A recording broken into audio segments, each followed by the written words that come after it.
Ó, bom, por que você acha que existe na esquerda? Eu tô falando da minha experiência, que assim, eu já apresentei aqui nesse formato quase 1000 programas, tá? E eu percebo, cara, uma dificuldade em trazer uma galera que declaradamente de esquerda pra conversar. Não sei se as pessoas se sentem desconfortáveis ou imaginam que eu sou o diabo ou um grande cientista político, qualquer coisa nesse sentido aí que eu não sou. Mas assim, a verdade é que eu sinto uma certa resistência, assim, majoritária, assim, quase que exclusivamente de esquerda. Eu consigo marcar uns caras assim, centro-direita com muita facilidade, mas de esquerda eu tenho mais dificuldade. Por que você acha Eu que. vou até apresentar uma relação de cara de esquerda. Tá, faça isso, porque Deixa eu te contar, Igor. Tá. Eu, por exemplo, eu não tenho nenhuma preocupação em fazer entrevista ao vivo com quem quer que seja. Agora, o que eu tenho preocupação é dar uma entrevista por escrito para um cara que eu sei que me odeia, porque eu não sei faz o que ele todo vai sentido. escrever. Eu também tenho essa Ou preocupação. se você gravar num canal de televisão, você não sabe o que ele vai editar. Mas ao vivo, eu não tenho nenhuma preocupação. Até porque, para mim, não tem pergunta difícil, não tem pergunta irrespondível. Sabe? Ou você sabe ou não sabe. E tem muita gente boa de esquerda. Gente muito boa. E não precisa ser de esquerda, não. Porque não é só a esquerda que tem a verdade dentro de si. É importante a gente saber que tem muita gente séria que não é de esquerda. Muita gente boa, muita gente comprometida, muita gente que pensa no Brasil. Sabe? Eu acho que é essa gente que precisa falar mais, que precisa discutir mais, que precisa se apresentar mais. Porque sabe o que acontece? Quando você fala, eu não sou político, você já falou isso? Eu já falei que eu não gosto de político. Então deixa eu te contar. Junho de 1978, eu não era nem nascido ainda, Não. porra. E eu dizia, eu não gosto de política e nem gosto de quem gosta de política. De política eu gosto, não gosto de político. Eu achava o máximo. A imprensa me tratava como o rei, o jornal Estado de São Paulo, o Jornal do Brasil, Lula, o puro. O sindicalista que não gosta de política, ele não quer o poder. 2 anos depois eu estava criando um partido político. Porque o problema é o seguinte, Igor, se você não faz política, alguém faz por você. Sim. É sempre importante você eu pensar faço nisso. política. Por isso eu quero aproveitar essa chance que você está me dando, que é o seguinte, nós temos que convocar o povo que não votou a ir votar. Tá? Porque se você não vota, você não tem o direito de reclamar de nada. Você não tem o direito de xingar o deputado, de xingar o governador, de xingar o prefeito e o presidente da República. Então, se você votar confiando no programa que ele te apresentou e ele não cumpriu o programa, você pode passar na rua e xingar o presidente. Não xingar de palavrão, mas xingar, sabe, de traidor, de traíra, de qualquer coisa, sabe? Mas por isso eu queria fazer um apelo. Se você puder, nos teus programas, fazer sempre um apelo para que as pessoas compareçam para votar, o TSE... Não, eu peço para as pessoas fazerem diferente de mim e irem votar. O TSE, deixa eu te contar, tomou uma decisão agora que as prefeituras podem colocar transporte gratuito para o povo. Sabe, porque é muito importante, o transporte está caro e uma pessoa que mora aqui na Zona Leste, se ele tiver que votar em outro lugar, ele não tem dinheiro. Então, o que tem dar um dia de transporte para o cara viajar para ir votar? E se você não vota, Igor, vote, cara. Levante Eu não de voto manhã. desde 2012, mas deixa eu cara. te falar, levante de manhã e fale, eu vou cumprir com o meu dever cívico. Mas é que eu não acredito em vocês, Eu vou cara. assumir. Você tem que acreditar, cara. Sabe por quê? Ou você acredita ou você vira político. Porque quando você não acredita em ninguém, você tem que saber o seguinte, que político bom que você quer? Talvez seja você. Quem sabe nem só acho que eu você sirvo pode pra isso realizar também, o que você quer que os outros realizem. Então, cara, para de falar mal dos políticos e entra na política. Aí você vai perceber como é difícil. Não, eu tenho Você vai certeza que é um perceber, absurdo você vai difícil. perceber como é mais fácil falar no microfone do que fazer as coisas. Esse é o meu jeito de fazer Sabe? política, na verdade. Eu trago os caras aqui e apresento pra galera ouvir as ideias que são produzidas aqui, né? Eu jamais vou conversar com uma pessoa querendo que ele seja do meu partido ou querendo que ele vote em mim. O que eu quero é o seguinte, a pessoa tem que comparecer para votar. Sabe? Para dar exemplo para as pessoas. Eu, quando vejo uma pessoa de 80 anos ir votar, ele não é obrigado a votar. Não. Mas quando ele vai votar, é uma coisa muito, mas muito, muito, muito legal. A mãe do Lewandowski, do ministro Lewandowski, ela tinha 90 anos. Ela levantava com o andador dela e ia votar. Porra, Sabe muita uma coisa? vontade de votar. Sabe por quê? Porque acredita na democracia, acredita no voto, acredita que pode melhorar. Você tem que ter esperança, cara, acreditar numa coisa boa. Não é possível que essa quantidade de candidatos que tem no Brasil não tem ninguém que mereça a sua confiança. Deve ter.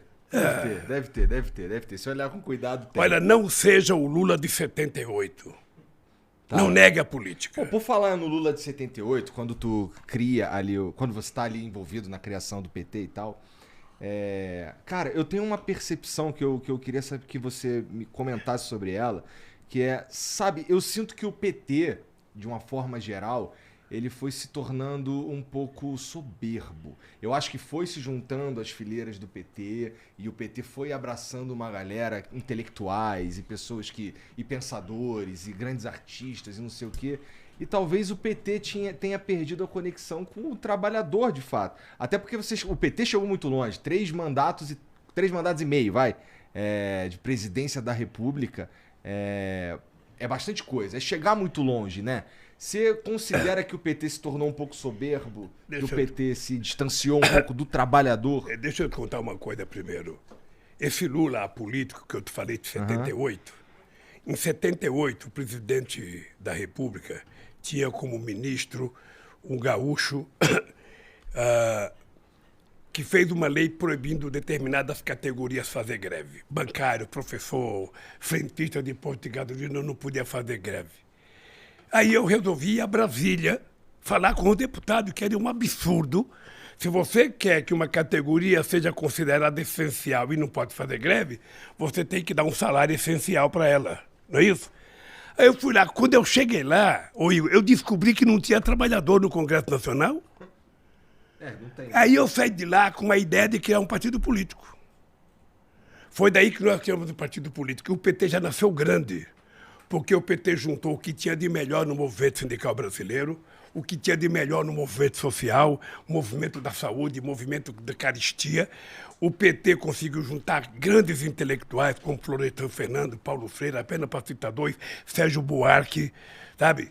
Juntar intelectuais importantes. O PT conseguiu pegar parte da juventude que tinha ido para a luta armada nos anos 70, e essa gente toda veio para o PT. Mas quem mandava no PT eram os sindicalistas. Acontece que o PT cresceu muito. Igor, em 89, quando eu fui lançado candidato a presidente, eu achava que era uma brincadeira dos meus amigos.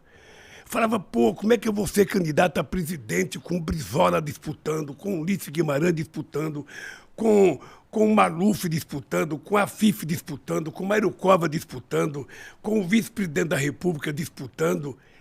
Sabe, eu fiquei pensando, esse pessoal é louco de me indicar candidato a presidente da República. Você acredita? Eu fui segundo colocado. Então o PT foi o segundo em 89, o segundo em 94, o segundo em 98, o primeiro em 2002, o primeiro em 2006, o primeiro em 2010, o primeiro em 2014 e o segundo em 2018. E agora estamos em primeiro outra vez. Então o PT é muito grande. Sempre muito grande. O PT é muito grande. E o PT não é a nossa direção nacional. O PT, na verdade, tem gente muito importante espalhado por esse Brasil afora. Sabe, gente do campo, gente pescador. A parte da sociedade está vinculada ao PT. Tinha cara que pegava uma canoa, andava 3 dias remando para ir no reunião do PT no estado do Amazonas. 3 dias remando, comendo frango assado com farinha de mandioca e bebendo água do próprio rio. Então é um partido poderoso. Obviamente que na hora que você vai crescendo, vai entrando gente nova, a família vai crescendo, a família vai crescendo. Quando você era sozinho na sua casa, você comia o melhor bife, tua mãe te dava mais denguinho, mais carinho. Mas quando vê os irmãos, aí o irmão começa a dar cotovelada no outro.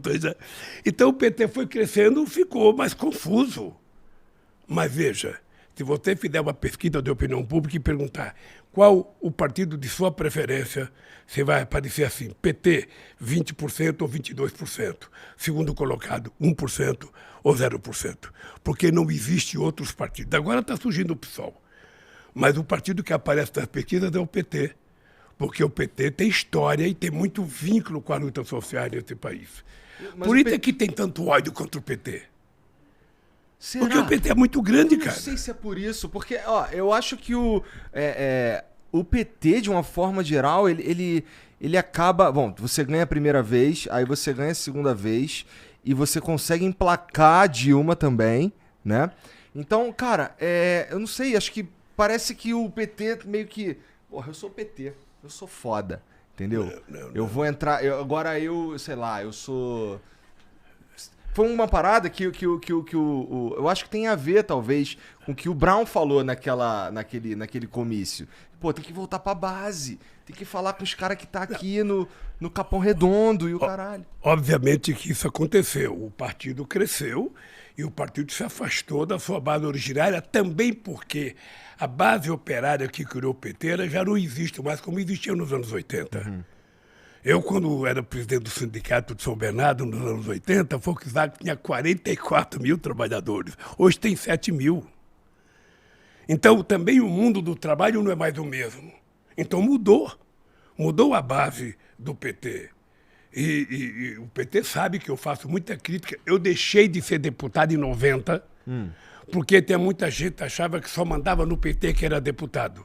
Só tinha importância no PT que era deputado. Eu resolvi deixar de ser deputado para provar que eu ia continuar tendo importância no PT, mesmo sem ser deputado. Trabalhando, viajando o Brasil.